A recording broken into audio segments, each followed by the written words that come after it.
Hey guys, what's up? Welcome back to the channel. It's Cynicalex, and I got to level 16 of the Future Pass, which means that I can now collect 10 biometrics of Thane. So I decided that I would make a video on Thane.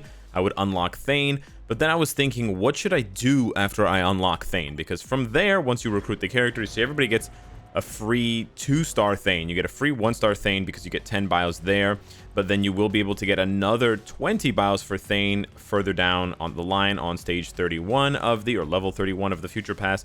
So you get a 2-star Thane.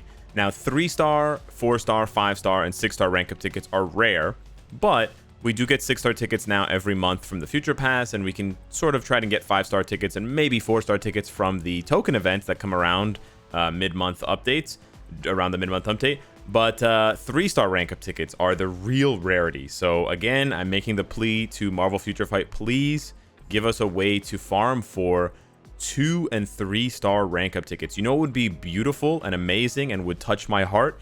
If the next set of missions, maybe the True Shield alternate mode, allowed you to farm story fragments, but instead of farming story fragments for Uru and Odin's Blessing, instead of farming story fragments for the type enhancement kits, you farmed story fragments for either a biometric selector, an X gene selector, or a 2, 3, 4, 5, 6-star rank up ticket. That would be wonderbar.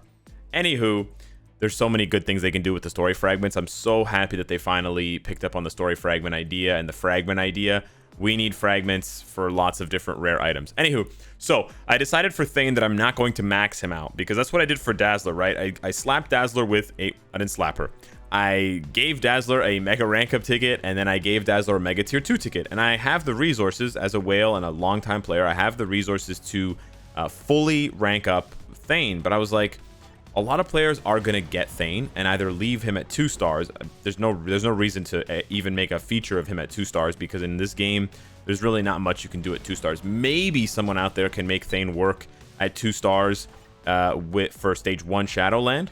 Maybe it's possible. You can do some funny stuff with like a 1-star Scarlet Witch and a 1-star Gladiator on stage 1 of Shadowland. But I imagine that the majority of players who are light spenders and who aren't huge fans of Thane are probably going to do this. They're probably going to leave Thane at 6 stars and just work with him and see whatever he can do at tier 1, because at least at tier 1, for the time being, you can use his leadership, Ruler's Fate, which is not terrible. We're going to hear just going to rapidly use up these mastery tickets to get him to max level mastery. You do want to rank up Thane before the end of the event if you can, because of the rewards that you get, but I don't know if he's worth a Mega Tier 2 ticket. So I actually want to investigate how good he will be at level 60 Tier 1 for something like Shadowland and, maybe some other lower end content besides using his leadership. And by the way, I'm talking about these events down here. So I just got the a lot of 100 XP chips of the level 2 and level 3 variety. Tons of XP there. And then getting to level 60 will get me the boost points. And then maybe if I can get him to level 70 by unlocking his potential. You know what? In 12 days, I'm probably not going to get this at all. So I'm forfeiting. By not using the Mega Tier 2 ticket, you're forfeiting the 15 level 5 uniform XP chips, which is kind of a bummer. I might be able to get the Norn Stones of Chaos, but essentially what I'm going to do is I'm going to slow roll. I'm going to slowly build him up. So I purchased the biometric selector. Or the biometric subscription, excuse me. It's 20 bios a day. So it's probably going to take me about 20 days on average to get up enough bios of his to get his gears up to 20 in order to use a regular tier 2 ticket on him. But we're going to just do this the regular way. I haven't built up a character in a long time in Marvel Future Fight, especially in a video like this. So I wanted to do this for you guys so you can see here. I think it's 1981. Yes, it is. There we go. Level 60 achieved. Bada bing, bada boom. Terra Genesis. We snag our 60 crystals, which is what a lot of people are going to use Thane for, is those 60 crystals. And then we get to level up his skills. Let's see. Demise Flames, we don't need to level up. Cocoon Blast, we do not need to level up because it's just extra damage. Quietus Beam, you definitely want to level that up. It's more heal. It's 100% chance for immunity. And it is the maximum all defense down. Very, very strong skill. Tartarus Crash, you also want to level up for the self buffs and the extra burn and bleed damage. that is actually going to come in handy in Shadowland, where they can't cleanse and they can't remove it. And then here, what are we leveling this skill up for? There's really nothing, eh? Wow, it's just the extra skill damage. It's just the extra bonus damage. Huh. So, okay, nice. You only have to level up 2 of his skills. Most characters nowadays, you have to level up all of their skills. Look at Dazzler. You got to level up... Oh, I haven't done Dazzler yet. But anyways, you have to level up Showstopper. Just for comparison here. I have to level up Showstopper for max... well, it's just chance of missing. Actually, I didn't really have to level up Showstopper.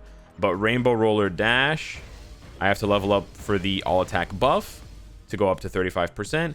Disco Spin, I certainly have to level up for the all-attack, all-defense, and max HP. Flash Explosion.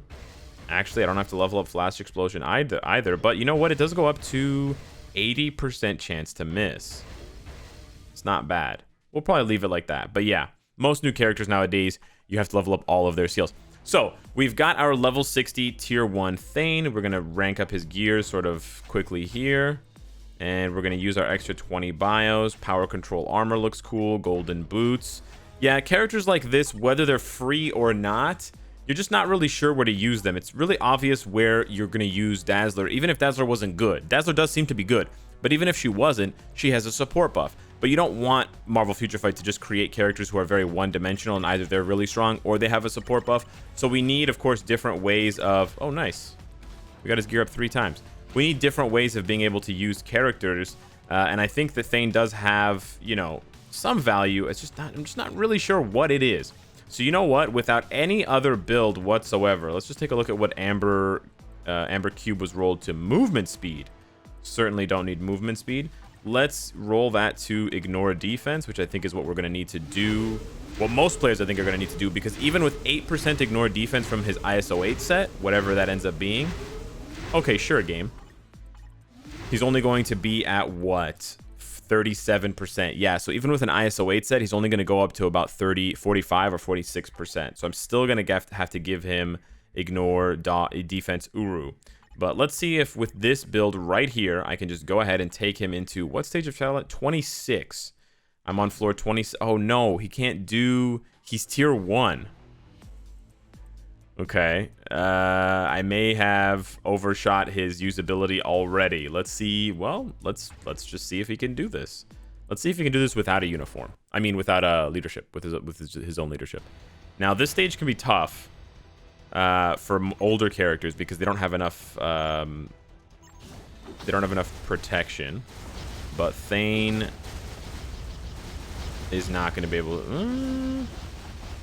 Maybe. Oh my gosh, maybe. I mean, his skills look beautiful, you have to admit, right?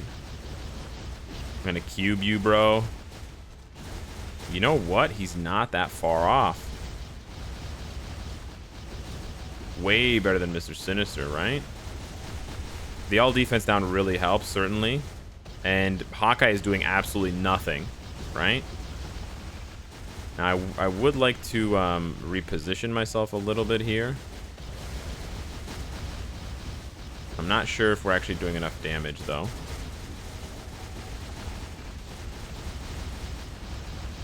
Maybe we need more ignore defense.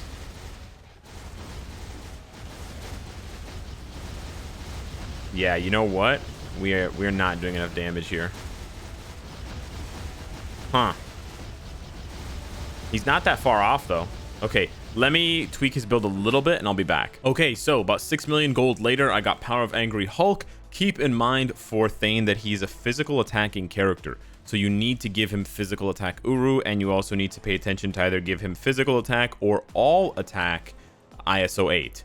So energy attack is not going to work, even though in a weird way, weirdly enough, oddly enough, all of his skills convert into energy damage. But it's physical attack, but then it's energy damage. So he's not going to do well against Proxima, World Boss, and he will do better against Cull Obsidian, and possibly against Ebony Maw, World Boss. I also went ahead and gave him a crit damage, all defense 120 proc that I just randomly rolled up when I was rolling up base 2-star and 3-star crit damage obelisks. So we'll see what he works with now. Oh, and I gave him 2 5-star and 1 6-star Uru of ignore defense and cooldown variety. I cannot amplify them because I don't have the gear at 20 yet. So they're just kind of sitting there awkwardly. But now he has 46 and 3/4 ignore defense, and 48.5 cooldown. Let's go back and try to kill that Hawkeye. So with a nominal build here, we are now going to see what he can do. We did get the proc on his 4th skill, which is nice. That's where you want the damage to come from. Okay, it seems to be pretty easy to get that timing down for the proc. I think the explosions on 5 and 3 help you do that a little bit. We're a little bit off on the timing, so we're going to skip 5 here and go into 4. Yeah. So the timing can be a little bit tight if you don't have max cooldown, I guess. But it looks like, yeah, it looks like that was definitely enough to put this horse in the races.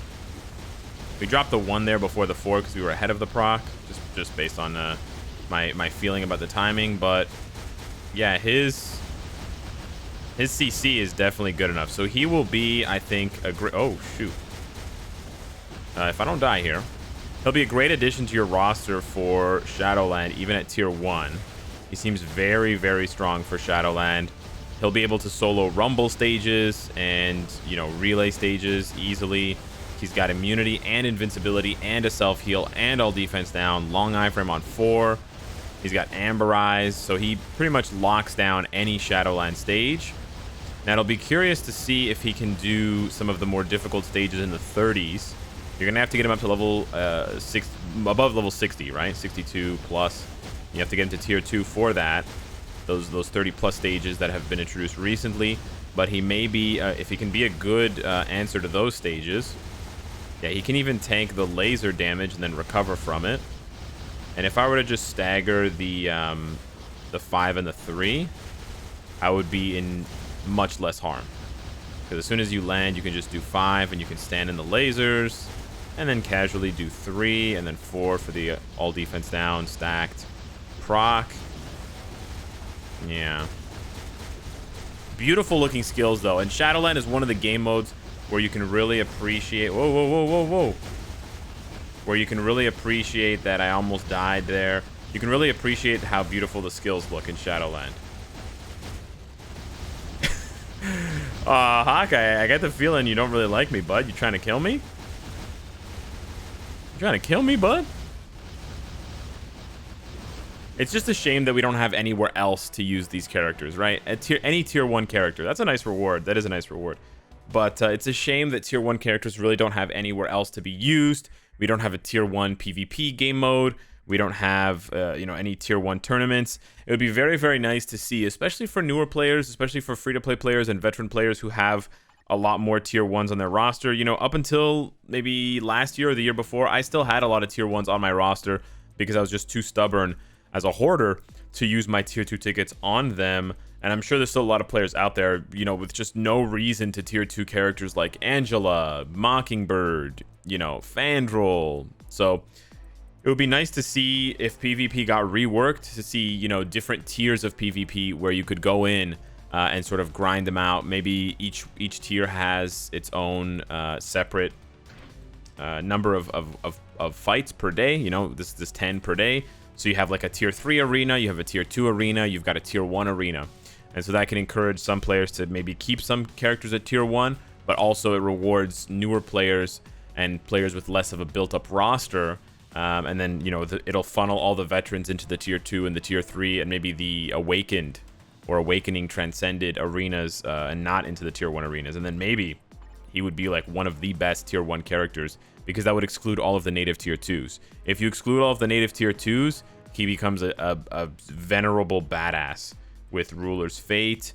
And he basically has the best leadership in the game if you only consider native tier 1 characters, because then best leadership in the game for PvP, because then Angel would be the next best one, and Angel's is just debuff removal. It's a 12 second with a 25 second cooldown, correct? Yeah, so he's got Thane's leadership minus the attack buff. So yeah, you can definitely see the value, the potential value. There's no game modes to take advantage of that in. I'm making game modes up, right? I'm making PvP categories and PvP, you know, ranking systems up on the fly to compensate for that. So yeah, Shadowland she's definitely a Shadowland only character at this point. Again, if you max him out tier 2 level 70 and you build him purely for PvP, he may be able to make some noise. but when you can just autoplay with Silver Surfer or Jean Grey and get 10 wins every single day anyways, because these characters are never banned, why would you bother wasting resources on Thane? So yeah, hit me up in the comments down below. Let me know what you think. A beautiful character, beautiful skills, just nowhere to play him at the moment, and that's really the biggest criticism of the game at the moment. They've taken a lot of great strides in the last few months, reworking a lot of older characters and a lot of iconic characters, and now they are starting to look at the rewards and improving the rewards for existing game modes, so I love that. But we still need more incentive to play these characters or to use different characters in different game modes. Thanks so much for watching. Hit me up in the comments, and I'll see you in the next one. Take care.